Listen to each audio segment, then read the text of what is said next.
ఇక్కడ ఇక్కడ ఇంకొక క్వెషన్ రైజ్ అవుతుంది. మీరు చెప్పినట్లు రోడ్ల విస్తరణ గావచ్చు, రోడ్ల పనులు అంటే మంచిగా లేవు. నాసిరకంగా అదేవిధంగా గుంతలు అలాగే ఉన్నాయని చెప్తున్నారు. అంటే ఈ ప్రభుత్వం ఎందుకు చేయట్లేదు అని మీరు ప్రభుత్వం తరపున అంటే ప్రభుత్వం ఎందుకు చేయట్లేదని మీరు చెప్పండి. అంటే ప్రజలేమనుకుంటున్నారు? ఎందుకు చేయట్లేదు అంటే డబ్బు లేదనే విషయం ఈ ప్రజలకి తెలుసా? అంటే దాదాపుగా ఖచ్చితంగా 9-10 లక్షల కోట్ల రూపాయల అప్పు ఎగ్జాక్ట్‌గా ఫిగర్ ప్రస్తుతానికి నా దగ్గర లేదు. సో, అనుకుంటున్నారా? ప్రజలకి ఇది తెలుసా?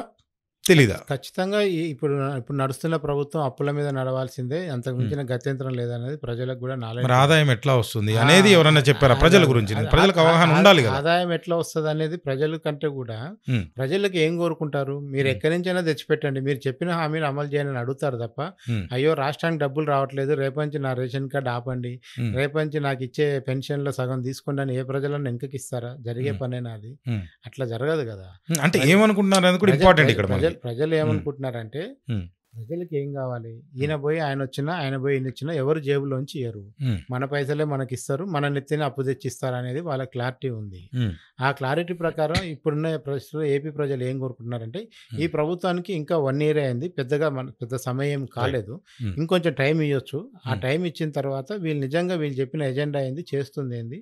హ్మ్. వీళ్ళ హామీలు అమలు చేయడానికి వీళ్ళ చిత్తశుద్ధి ఏ రకంగా ఉంది? హ్మ్. ఎందుకంటే ఏపీలో అంటే ఎంత సమయం అంటున్నారు సార్? 2 సంవత్సరాలు కావాలా? 3 చెప్ సంవత్సరాలుగా? చెప్ ఉన్నది 5 సంవత్సరాలు. ఉన్నది 5 అంటే సంవత్సరాలు. దాదాపుగా ప్రజలు ఏం చెప్తున్నారు? మీరు అంటే అట్లంటే మీరు ఫస్ట్ టైమ్ రాష్ట్రం విడిపోయిన తర్వాత చంద్రబాబు గెలిచినా కూడా హ్మ్. రాజధాని గట్లయిపోయిండు, పోలవరం గట్లయిపోయిండు హ్మ్. అట్లాంటి. సేమ్ క్వెషన్ మీరు నాలుగో క్వెషన్ అదే చేశారు. లాస్ట్‌లో కూడా ఆ! అప్పుడు ఇది రివర్స్ అయింది అంతే. ఇప్పుడు అదే. మీరన్న కూటమి గవర్నమెంటు, అప్పుడు ఆ గవర్నమెంటు అంతే. ఆంధ్రప్రదేశ్‌లో.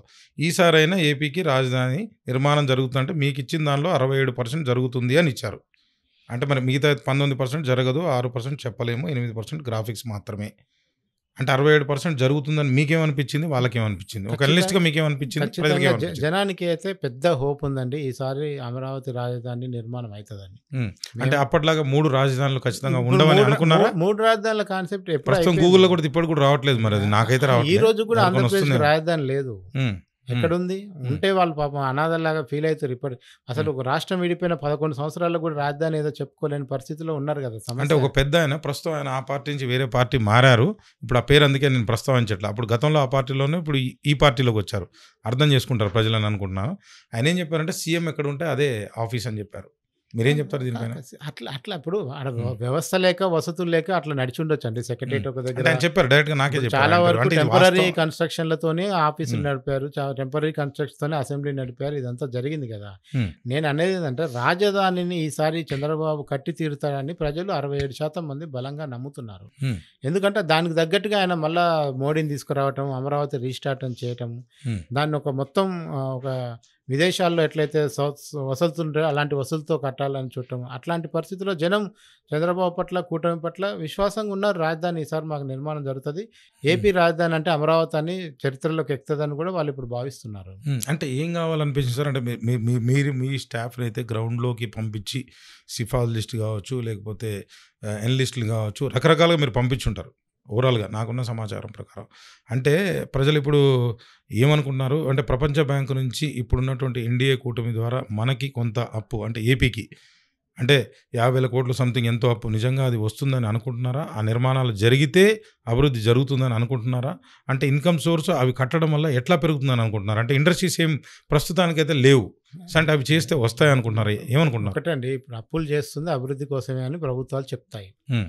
ప్రజలు ఏమనుకుంటారు? హ్మ్. నువ్వు అప్పు తెచ్చినవా, ఇంట్లోకి పెట్టినావా నాకు తెలవదు. నా ఇంటికి ఏమొచ్చిందనేది ప్రజల యాంగిల్ ఉంటది ఎప్పుడైనా హ్మ్. సరే. నా హ్మ్. ఇంట్లోకి ఎన్ని స్కీమ్స్ వచ్చాయి? హ్మ్. నా పిల్లల భవిష్యత్తుకి ఏమైనా పనికొచ్చిందా? హ్మ్. నా పిల్లలు విదేశాలకు పోయి చదువుకోవడానికి ప్రభుత్వం ఏమైనా సహాయం చేసిందా? హ్మ్. నాకు ఆరోగ్యం లేకపోతే మా అమ్మకి ఆరోగ్యం లేకపోతే గవర్నమెంట్‌లో ఉచిత హాస్పిటల్‌లో సర్వీస్ హ్మ్. దొరికిందా లేదా? ప్రజల హ్మ్. కాన్సెప్ట్ అంతా ఇట్లే ఉంటది గదా! మీరు ప్రపంచ బ్యాంక్ నుంచి తెచ్చారా? బీజేపీ బ్యాంక్ నుంచి తెచ్చారా? అనేది వానికి అనవసరం. హ్మ్. సో, కొంత చదువుకున్న సెక్షన్‌లో రాజకీయాలు ఫాలో అయ్యే వాళ్ళు మాత్రమే ప్రపంచ బ్యాంక్ గురించి, అప్పుల గురించి, వడ్డీల గురించి మాట్లాడతారు. హ్మ్. కామన్ మ్యాన్‌కి ఏం గావాలి? హ్మ్. అల్టిమేట్‌గా ఇంట్లో లైట్ ఉందా? తిప్పితే నీళ్లు వస్తున్నాయా? రావట్లేదా? హ్మ్. రేషన్ షాప్ పోతే బియ్యం ఇస్తుర్రా లేదా?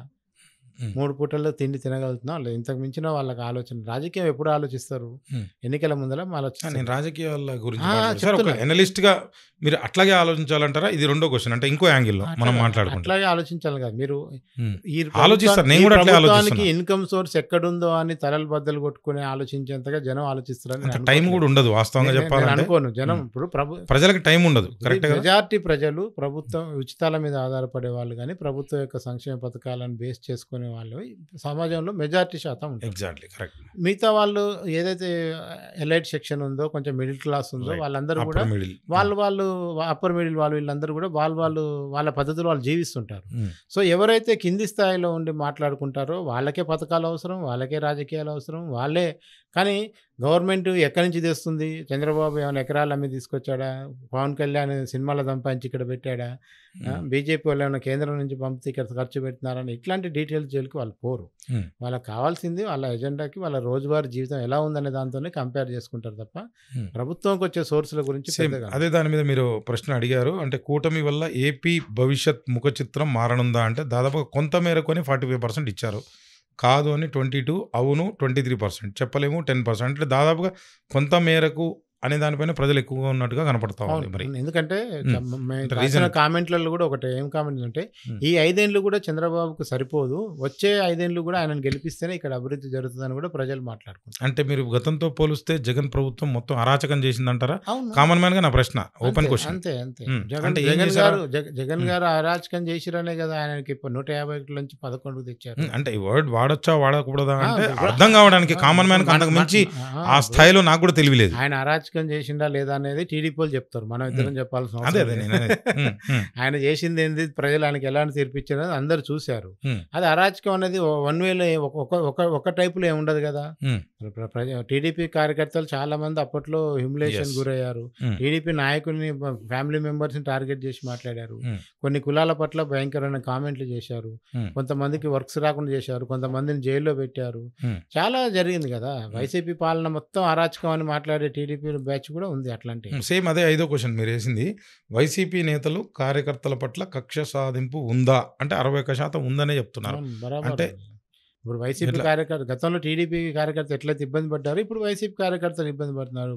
ప్రభుత్వం టర్న్ మారింది అంతే కదా. సో గతంలో టీడీపీ వాళ్ళు ఇంట్లోంచి బయటికి రావాలంటే భయపడాలి, ఇలా వైసీపీ వాళ్ళు భయపడుతున్నారు. ఒక జెండా కట్టాలంటే భయపడుతున్నారు, ఒక బ్యానర్ కట్టాలంటే భయపడుతున్నారు వైసీపీ వాళ్ళు. సో ఆ సిచ్యువేషన్ గ్రామాల్లో ఖచ్చితంగా కనబడుతుంది. అంటే ఇది ప్రజలు నాయకులు చేస్తున్నటువంటి పని. దీనికి కంబాలపల్లి గారు అనలిస్ట్ గా ఏం చెప్తారు? ఇది మంచి పరిణామం ఏమంటారా? ఏం చెప్తారు? ఎట్లా మంచి పరిణామం అవుతుంది? ఎక్కడైనా అదే మీరు చెప్పాలి. ఎక్కడైనా సరే మంచి పరిణామం కాదు. ఇప్పుడు ప్రజాస్వామ్యంలో ఉన్నాం కదా, మనం రాచరికంలో ఉంటే అవన్నీ వర్కౌట్ అవుతాయి.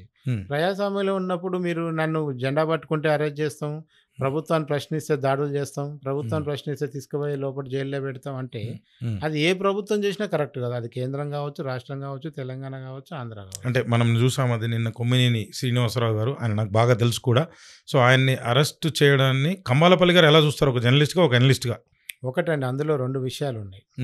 ఒకటి, మన ఇప్పుడు నేను అమరావతి పైన అన్నారు, అమరావతి పైన జరిగింది అదంతా ఓకే, కామెంట్స్ అన్ని అందరికి తెలిసి. నేనేమంటున్నంటే ఇప్పుడు మన ఇంటర్వ్యూనే తీసుకుందాం. నేను ఒక కామెంట్ చేస్తా, అభ్యంతరకరమైన కామెంట్ చేస్తా, మీరు నన్ను ఆపకుండా నేను చెప్పగానే మీరు కూడా నవ్వారనుకోండి, మన ఇద్దరం కలిసి ఒక తప్పు చేసినట్లు అంతే కదా. ఇంకొక వర్షన్ దీంట్లో ఉంది. వచ్చిన గెస్ట్ ఏదో మాట్లాడితే క్వశ్చన్లు అడిగే యాంకర్కి ఏం సంబంధం అన్న యాంగిల్ కూడా తీసుకొచ్చారు ఇప్పుడు. అంతే కదా. ఇప్పుడు నేను ఏదో మాట్లాడిన దానికి మీరు బాధ్యులు కాదు, మీ ఒపీనియన్, అది నా ఒపీనియన్, నేను చెప్పిన ఒపీనియన్. ఇందులో గెస్ట్ ఒపీనియన్ ని కూడా కంట్రోల్ చేసి ఉండాల్సి ఉండే, చేయకుండా ఆయనను ప్రొవోక్ చేశారన్న కారణంతో కొమ్మినేని గారిని అరెస్ట్ చేశారా, లేదంటే కొమ్మినేని గారు ముందే నువ్వు ఇట్లా మాట్లాడని ఆయన ప్రొవోక్ చేసి మాట్లాడించారా? ఇవన్నీ కూడా కోర్టులో తేలాల్సిన అంశాలు. మనం తీర్పులు ఇచ్చుకోవడానికి కూడా లేదు స్టూడియోలో. అంటే ఏముంది సార్, లైవ్ లో కనిపిస్తుంది కదా మనకు కూడా. అంటే కంబాలపల్లి గారు అంటే కోర్టులో ఉన్నందుకు విశ్లేషించలేకపోతున్నాను. నేనేమన్నంటే ఇప్పుడు ఒరిజినల్ కామెంట్ చేసింది ఎవరు? సమ్ XYZ చెప్పండి, ఆయన పేరు ఏదో చేశాడు, ఆయన చేశాడు, పేర్లు వద్దులేండి, చేశాడు. దాన్ని హోస్ట్ చేస్తున్న ఆయన ఇంకొక ఆయన. ఒరిజినల్ కామెంట్ చేసిన ఆయనని A1 పెట్టారు, ఇంకెంతో కొంత. మరి ఈయన A1 పెట్టకుండా ఆయన A1 పెట్టారు, ఈయన A2 పెట్టారు. అంటే బాగోదని చెప్పి రివర్స్ చేశారు. అట్లా కాదు. అయితే ఏమైందంటే ఇది ఇందులో ఇది లీగాలిటీ అంశాలు చాలా ఉంటాయి. ఇది ఎందుకు నిలబడతాయి. ఇప్పుడు వాక్ స్వాతంత్రానికి పరిమితులు ఉన్నాయా లేదా? ఎంతవరకు మాట్లాడవచ్చు, రాజ్యాంగం ఏం చెప్తుంది, ఏం జరుగుతుంది అనేది కూడా స్వేచ్ఛ. ఇప్పుడు యూట్యూబ్లలో సోషల్ మీడియాలో మాట్లాడే వాటి మీద పెద్దగా కేసులు ఎక్కడా పెట్టట్లేదు, పెట్టినా అవి నిలబడట్లేదు. ఎందుకంటే మనకి ఇంకా చట్టం లేదు, సోషల్ మీడియాలో యాక్ట్ అనేది లేదు కనుక ఇదే మాట్లాడాలి, ఇది మాట్లాడకూడదు అనేది ఎక్కడ లేకపోవడం వల్ల చాలా మంది చాలా రకాలుగా సోషల్ మీడియాలో మాట్లాడుతున్నారు. సరే, ఈ పర్టికులర్ వెనకాల రాజకీయ ఉద్దేశం కారణం ఏమైనా కావచ్చు. అందుకనే ఎవరు మాట్లాడాలి, ఎవరు మాట్లాడకూడదు అనేది ఎక్కడ దీంట్లో రాసి లేదు కనుక ఆ పర్టికులర్ ఇన్సిడెంట్లో అల్టిమేట్గా కోర్టు చెప్పేదాన్ని మనం పరిగణలోకి తీసుకోవాలి.